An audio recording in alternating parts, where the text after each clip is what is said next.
नमस्कार, प्रखर राजपूत को देख रहे हैं आप और आज तारीख है 15 अगस्त साल 2025 और इजराइल, फिलिस्तीन, लेबनान समेत पूरी दुनिया की खबरों के साथ एक बार फिर से आपके सामने हाजिर हुआ हूं। इस वीडियो में आपको बताएं कि कैसे इजराइल ने अब फिलिस्तीन के अलग अलग हिस्सों को बांट के अपने अंदर मिलाने का जो प्लान बनाया है, इस प्लान को एग्जीक्यूट करने के लिए कौन सी तारीख मुकर्रर हुई है। साथ ही अब इजराइल को लेकर अमेरिका ने एक बड़ा बयान दिया है, खासकर मीडिया को लेकर, यह भी एक बड़ी खबर है। इसके बारे में भी आपको अभी डिटेल पता चलेगा। और साथ ही हिजबुल्लाह ने बड़ा ऐलान किया है और साथ ही इस ऐलान को कैसे तोड़ मरोड़ के पूरी दुनिया पेश कर रही है, इसके बारे में भी आपको भी पता चलेगा। और साथ ही ईरान और इजराइल के बीच फिर से जुबानी जंग चालू हो गई है और ईरान ने इजराइल का ऐसा मजाक उड़ाया है कि इस मजाक को जब आप सुनेंगे तो सुनने के बाद आप फंस देंगे, क्योंकि आज ईरान ने इजराइल को जलील ही कर दिया। तमाम बड़ी खबरें हैं और एक एक करके मैं आपको खबरें बताऊंगा, इस वजह से वीडियो को लास्ट तक जरूर देखिएगा। लेकिन इससे पहले की खबरों को बताना शुरू करूं, अगर आप चैनल पर नए हैं तो वीडियो को लाइक कर ले, चैनल को सब्सक्राइब करके अपना प्यार दे दे। और साथ ही इजराइल और फिलिस्तीन की इस जंग में आप किसके साथ खड़े हैं कमेंट करके जरूर बताएं, क्योंकि जब आप कमेंट करते हैं तो आपका जो कमेंट होता है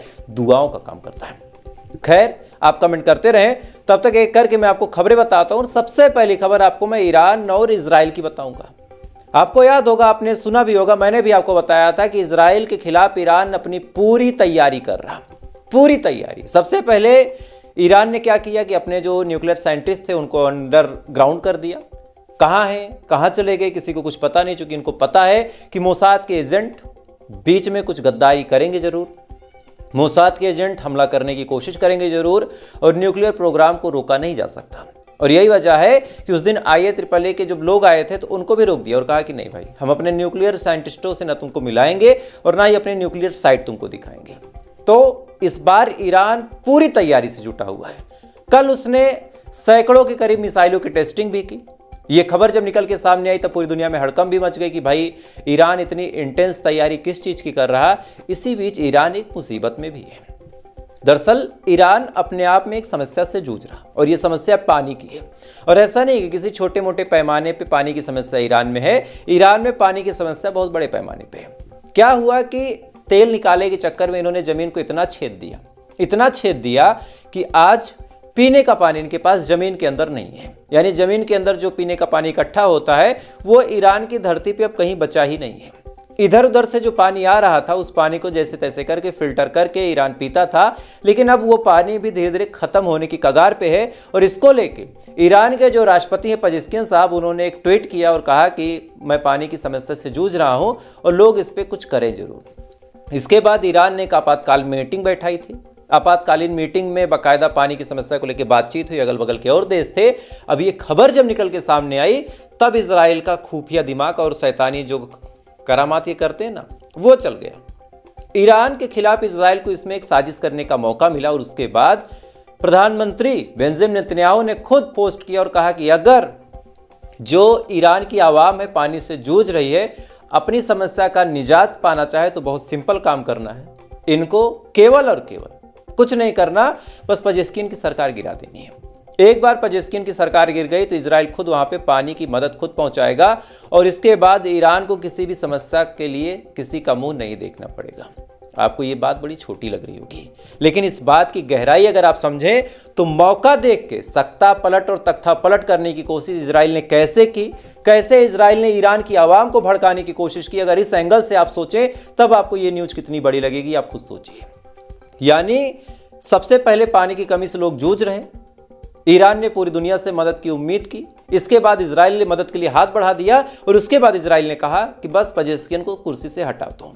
अच्छा, इधर इजराइल ने ये तमाम नौटंकियां की, इधर पेजेस्कियन ने फिर ट्वीट किया और ट्वीट करके ऐसी बेइज्जती की इजराइल की कि ये भाई साहब मुंह नहीं दिखा पा रहे हैं। अब पेजेस्कियन ने कहा कि यार पानी पिलाना चाहते हो, बड़े शौकीन आदमी हो, काफी लोगों की मदद करना चाहते हो। इजराइल को लगा कि यार ये तो तारीफ कर रहा है।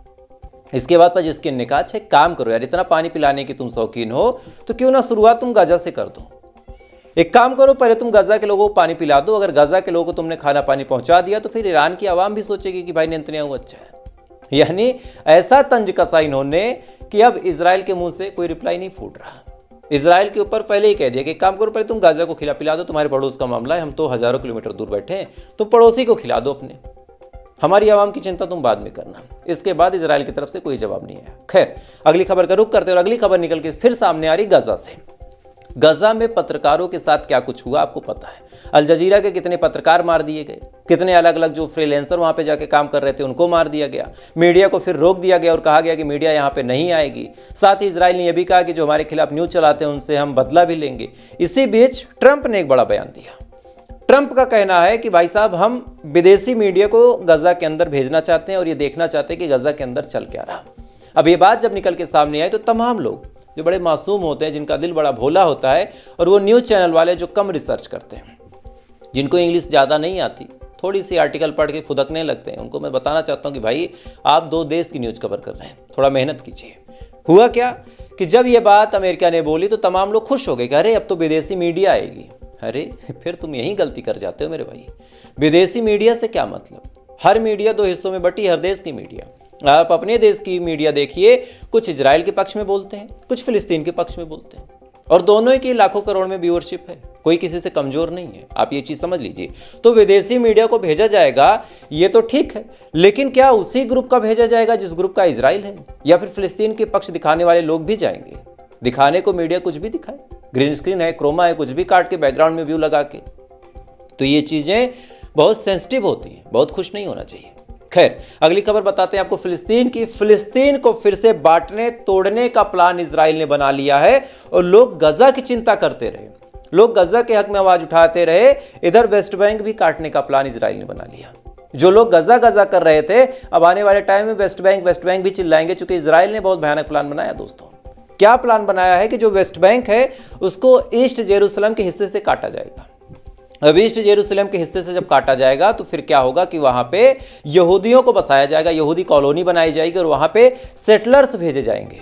सेटलर्स वहां जाएंगे, वहां पे जाने के बाद अपनी कॉलोनी बनाएंगे, बनाने के बाद वहां पे रहेंगे और धीरे धीरे पैरासाइट की तरह, दीमक की तरह अपनी कॉलोनी को बढ़ाएंगे और बढ़ाने के बाद पूरे इलाके में फैल जाएंगे।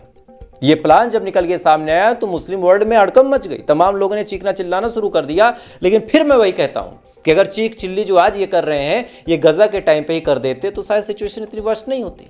इजराइल का मन इतना बढ़ गया है कि कुछ भी करता है, कुछ भी करता है। एक शख्स है, इनका नाम आपको बताता हूं, मारवान बरहोटी।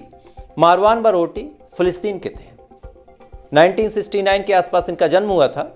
जब इनको लगा कि इनका देश कब्जे में है, किसी दूसरे देश ने इस पे कब्जा कर लिया, तो इन्होंने फिर प्रोटेस्ट करना चालू किया। प्रोटेस्ट का मतलब ये नहीं था कि इन्होंने कोई हमला किया, ये भी नहीं था कि इन्होंने हमास की तरह सीधा सीधा मिसाइल रॉकेट दाग दिए। इन्होंने आवाज उठाई शांति के रास्ते से, गली गली जाते, वहां पे रैली करते, सभाएं करते, लोगों को बताते कि फिलिस्तीन की जमीन फिलिस्तीनियों की है, इजराइल को बसाया गया है, इजराइल डे बाय डे कब्जा करता चला जा रहा। उस टाइम जब ये तमाम चीजें कर रहे थे, इसी दौरान क्या हुआ कि इजराइल ने इनके ऊपर नजर गड़ा दी। दिमाग में आया कि इनको पकड़ना है, लेकिन चूंकि ये शांति से बात करते थे तो कोई मुद्दा मिल नहीं रहा था। इसी बीच साल 2002 में इजराइल के ऊपर एक हमला होता है और जानबूझ के इजराइल ने इनका नाम ले लिया और कहा कि जो मारवान बरगोटी है इन्होंने हमारे ऊपर हमला किया था, और इसी के बाद इनको पकड़ लिया गया और 4 बार उम्र कैद की सजा हुई। 4 बार, यानी एक बार सजा हो जाए तो ठीक, अगर उसमें छूटते हैं तो दोबारा फिर से वही अप्लाई, फिर तीसरा अप्लाई, फिर चौथी बार अप्लाई, यानी पूरी जिंदगी जब तक मर नहीं जाते हैं तब तक ये कैद में ही रहेंगे।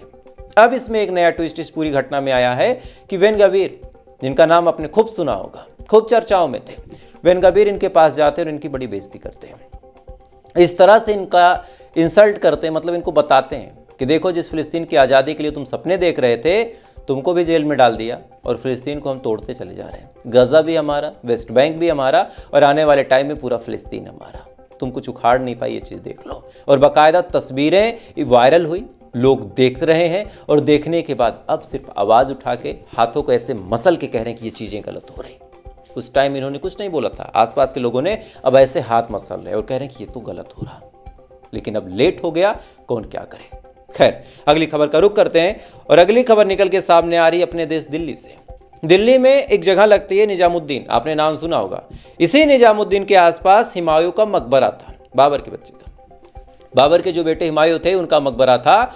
आज खबर निकल के सामने आ रही कि 15 अगस्त के मौके पे अचानक से इस मकबरे की एक दीवार गिर जाती है और उसमें कई सारे लोग दब जाते हैं और कई सारे लोग के मरने की भी खबर आई है। अब बड़ा सवाल ये निकल के सामने आता है कि एक ऐसी जगह जहां लोग घूमने जाते हैं, एक ऐसी जगह जो इसी देश के एक बादशाह के बेटे की, और खुद अपने टाइम में हुमायूं बादशाह था, तो उसकी कब्र थी। वहां पे लोग जाते थे, हिस्टोरिकल प्लेस था, उसकी दीवार अचानक से गिर गई। इसका मतलब इससे पहले जो दिल्ली में सरकार थी आम आदमी पार्टी की भी, और अभी जो मौजूदा सरकार है बीजेपी की भी, आप सोच के देखिए कि इन्होंने उसको मेंटेन ही नहीं किया। आज जो 7-8 लोग मर गए हैं, इस बात का सबूत है कि दीवार गिरी, चूंकि दीवार की मेंटेनेंस नहीं थी, लोगों ने उसकी केयरिंग नहीं की, वो पानी में भीगता गया, पानी में अंदर अंदर खोखला हो गया होगा, उसके बाद ये दीवार गिर गई। नहीं तो दीवार गिरने का कोई मतलब नहीं था, दीवार नहीं गिरती। लेकिन आज 7-8 लोग की जिंदगी भी तबाह हो गई, एक न्यूज़ भी बन गई, और साथ ही एक हिस्टोरिकल प्लेस की एक दीवार गिर गई, तो कहीं ना कहीं हिस्टोरिकल प्लेस का जो एक शान, एक शोभा था, वो भी धुंधला पड़ गया। क्या ही बोला जाए।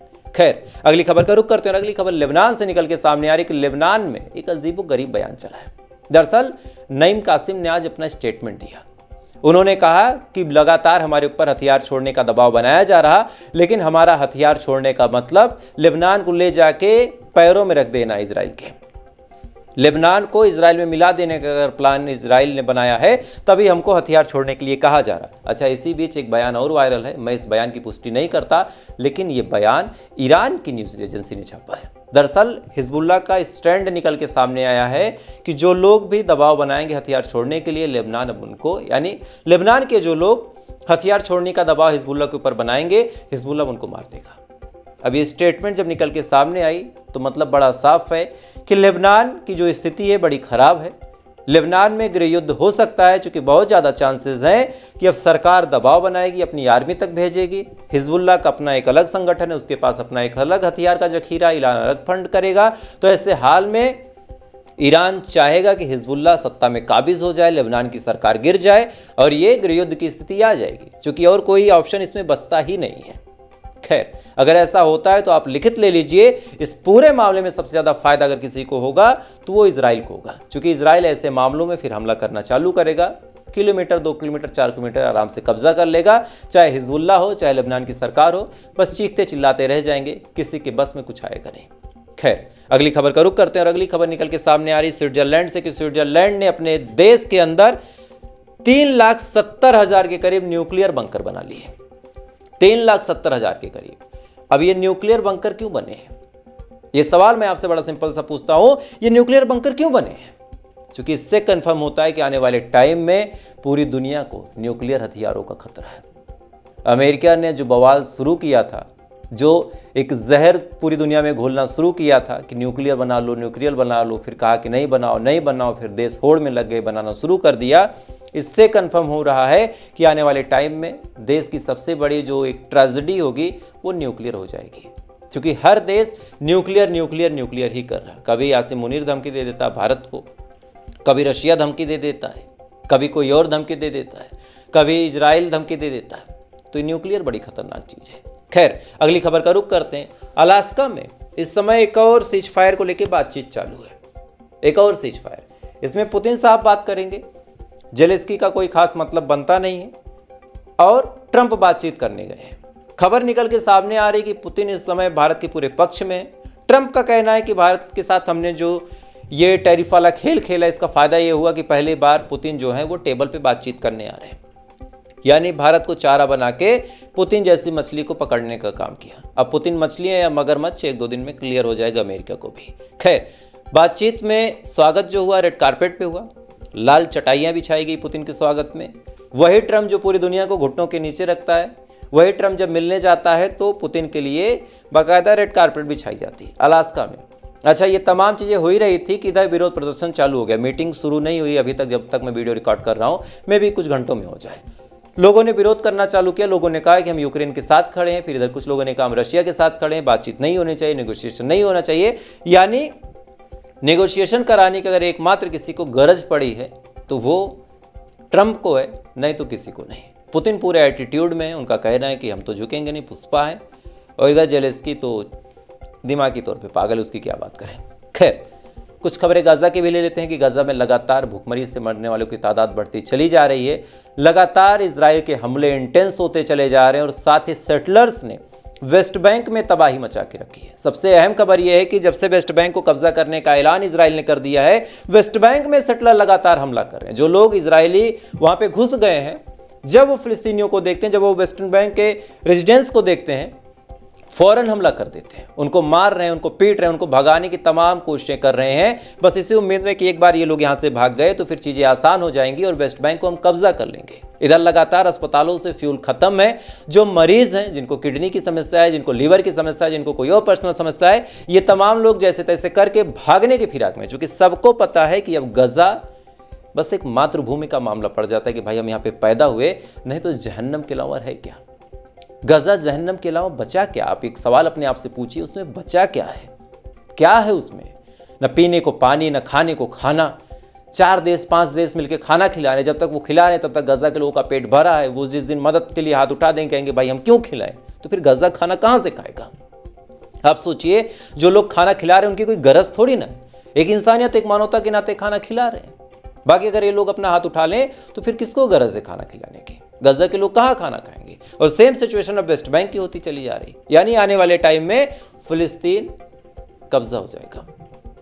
कड़वा है मगर सच है कि फिलिस्तीन कब्जा हो जाएगा और बचाने वाला कोई नहीं है, कोई कुछ नहीं कर पा रहा। इधर गजा को कब्जा करने के ऐलान बना ही, वेस्ट बैंक के लिए बाकायदा टेंडर निकाल दिया गया, लेबनान में गृह युद्ध की स्थिति आ गई है, ईरान के पास पानी खत्म है, तमाम लोग परेशान हैं। और परेशान में सबसे ज़्यादा मजा कौन मार रहा है?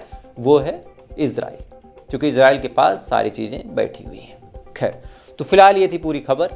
इन खबरों के बारे में आपकी क्या राय कमेंट कीजिएगा। मेरी बातों से कितने लोग इत्तेफाक रखते हैं वो भी एक बार आज कमेंट में बताएं। बाकी थोड़ी देर बाद आपसे फिर मुलाकात होगी इजराइल, फिलिस्तीन, लेबनान समेत पूरी दुनिया की खबरों के साथ। तब तक आप अच्छे रहिए, खुश रहिए, ऊपर वाला आपकी हिफाजत।